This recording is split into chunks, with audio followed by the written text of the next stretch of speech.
मैं selection TGT Hindi Jawahar Navodaya Vidyalaya Rewari आज का जो प्रकरण है वो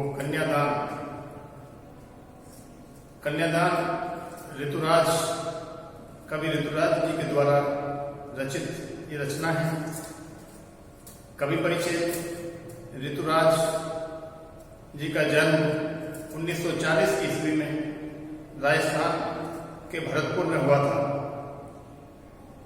उन्होंने एमए अंग्रेजी की उपाधि राजस्थान विश्वविद्यालय जयपुर से प्राप्त की और 40 वर्षों तक उन्होंने वहीं पर रहकर अध्यापन कार्य किया। सेवानिवृत्ति के बाद वो वर्तमान समय में जयपुर में ही रह रहे हैं। उनकी मुख्य रचनाएं एक मरणाधर्म और अन्य, पुल पर पानी, सूरत नृत्य और लीला मुखारविंद हैं। उन्हें सोमदत्त परिमल सम्मान, मीरा पुरस्कार सम्मान तथा बिहारी पुरस्कार से सम्मानित किया जा चुका है। उनके मुख्य साहित्य में समाज के हाशिए की चिंताओं को ऋतुराज जी ने लेखन का विषय बनाया। जो समाज के हाशिए पर पड़े लोग थे उन लोगों को उन्होंने अपने साहित्य में महत्व दिया। कन्यादान कविता का सार।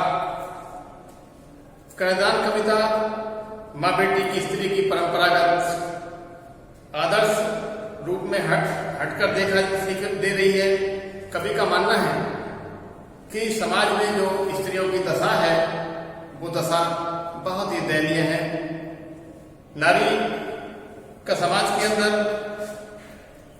अपमान होता है और नारी को विभिन्न रूपों में देखा जाता है।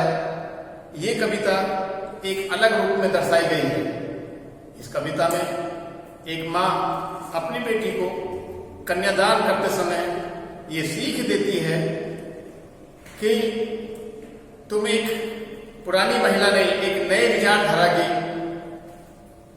विचारधारा को मानने वाली एक स्त्री के रूप में आपको अपने आप को स्थापित करना है। वो अपनी बेटी को समाज में जो महिलाओं का शोषण होता है उस शोषण को बचाने के लिए वो इस प्रकार की सीख देती है कि तुम लालच में मत आना। घर वाले तुमको नई तुम्हारी प्रशंसा करके, तुम्हें गहना पहना करके, तुम्हें आभूषण पहना करके और अच्छे अच्छे वस्त्र दिला करके तुम्हें रिझाना चाहेंगे, लेकिन तुमको इन सब चीजों में नहीं आना है, क्योंकि ये ही आगे चलकर तुम्हारे सबसे बड़े अत्याचारों का कारण बनेगा। माँ अपनी बेटी से कहती है कि तुम अपने ऊपर दर्पण में खड़े होकर के रीझना मत, क्योंकि वो सुंदरता ही तुम्हारी सबसे बड़ा कारण बनेगा। इसलिए जो आज समाज में बहुत सारी महिलाओं को दहेज के कारण आग में जलाकर मार दिया जाता है, तो वो कहती है कि आग रोटी सेकने के लिए है, मरने के लिए नहीं है। तो आज की माँ अपनी बेटी को शोषण से बचाना चाहती है और वो उसको एक नई सीख देती है।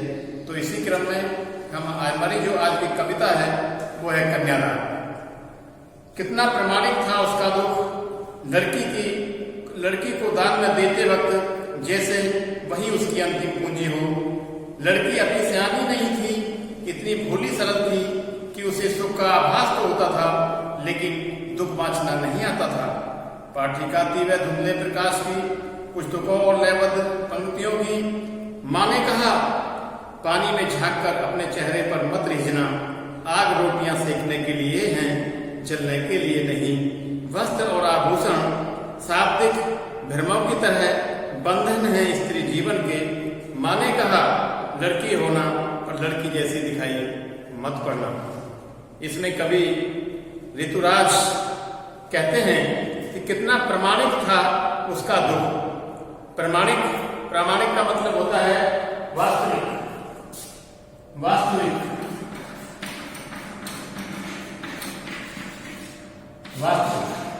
सयानी का मतलब होता है समझदार।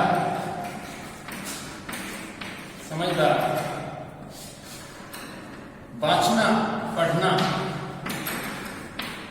पढ़ना, रीझना, प्रसन्न होना,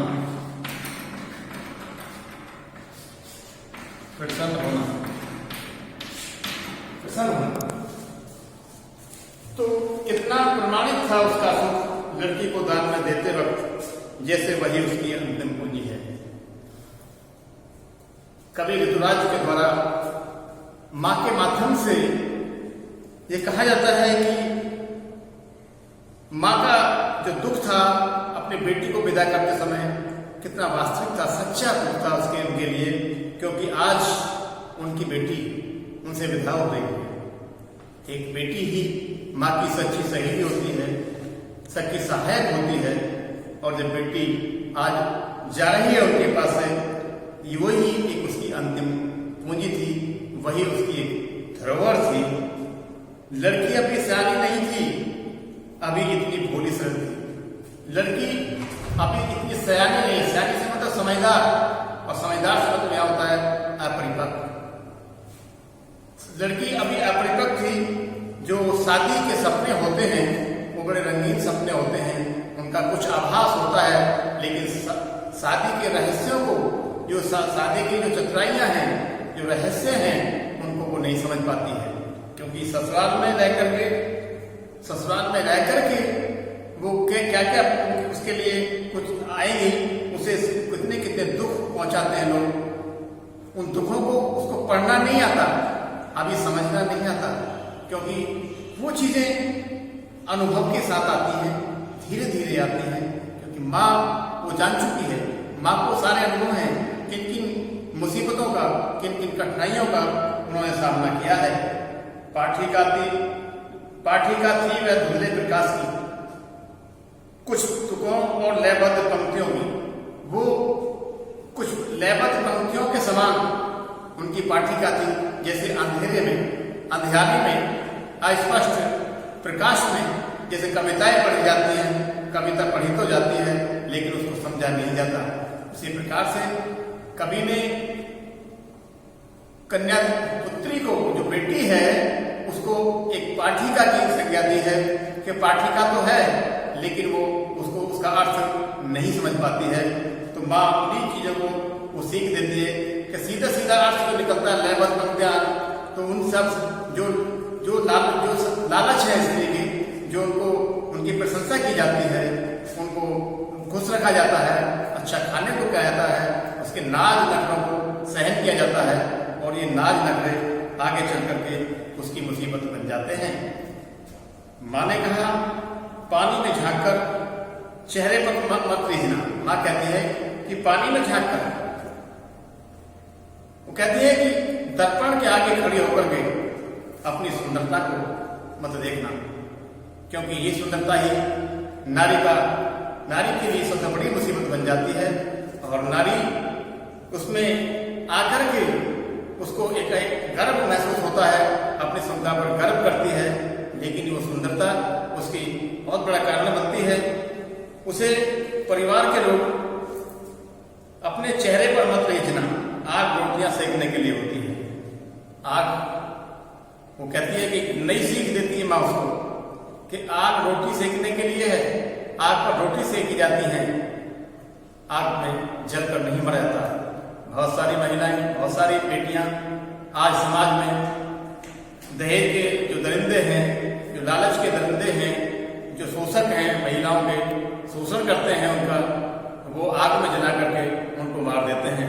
तो कहती है कि यह आग रोटी सेकने के लिए है, अपना कार्य है उसके लिए है, लेकिन इसका दुरुपयोग, इसको जलने के लिए ये नहीं है। जलने के लिए नहीं, वस्त्र आभूषण सात्विक धर्मों की तरह बंधन है स्त्री जीवन के। वस्त्र और आभूषण, वस्त्र और आभूषण, वस्त्र महिलाओं को, वस्त्र आभूषण महिलाओं की सबसे बड़ी कमजोरी होती है।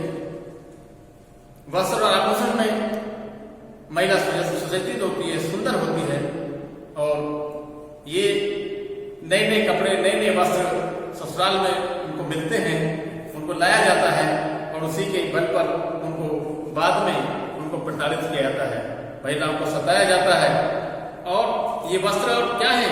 ये शाब्दिक भ्रम है। उस शब्दों के जाल में फंसाया जाता है, उनको संदेह किया जाता है, ऊपर उनको फंसाया जाता है। बंधन है स्त्री जीवन के यही वस्त्र और श्रृंगार, यही वस्त्र और आभूषण उसके लिए एक दिन मुसीबत खड़ी कर देते हैं, यही उसके जीवन के बंधन बन जाते हैं। इसी प्रकार से माँ ने कहा लड़की होना पर लड़की जैसी दिखाई मत देना।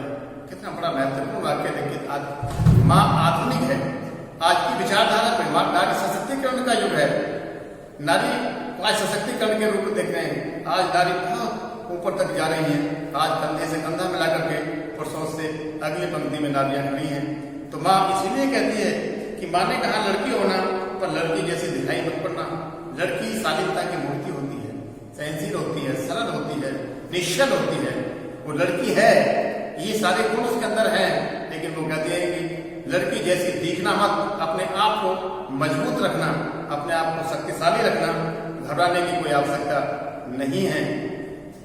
हमारे शास्त्रों में स्त्री के लिए कहा गया है कि यत्र नारी को जपते तत्र देवता निवसन्ति, कि जहाँ नारी की पूजा होती है वहाँ देवता निवास करते हैं। आज नारियां हमारे देश में, हमारे समाज में आज महत्वपूर्ण स्थानों पर आज सुशोभित हो रही हैं। आज चाहे सेना है, चाहे वो अन्य दूसरे क्षेत्र हैं, विज्ञान का क्षेत्र है, कोई भी क्षेत्र है, आज सभी क्षेत्रों में अपनी परचम लहरा रही है। इसी क्रम में कवि लिखते हैं कि नारी को मत अबला समझो, नारी को मत अबला समझो, यह बोझ अति भारी है। हर चितवन बर्छी इसकी, हर मुस्कान कटारी है। धन्यवाद।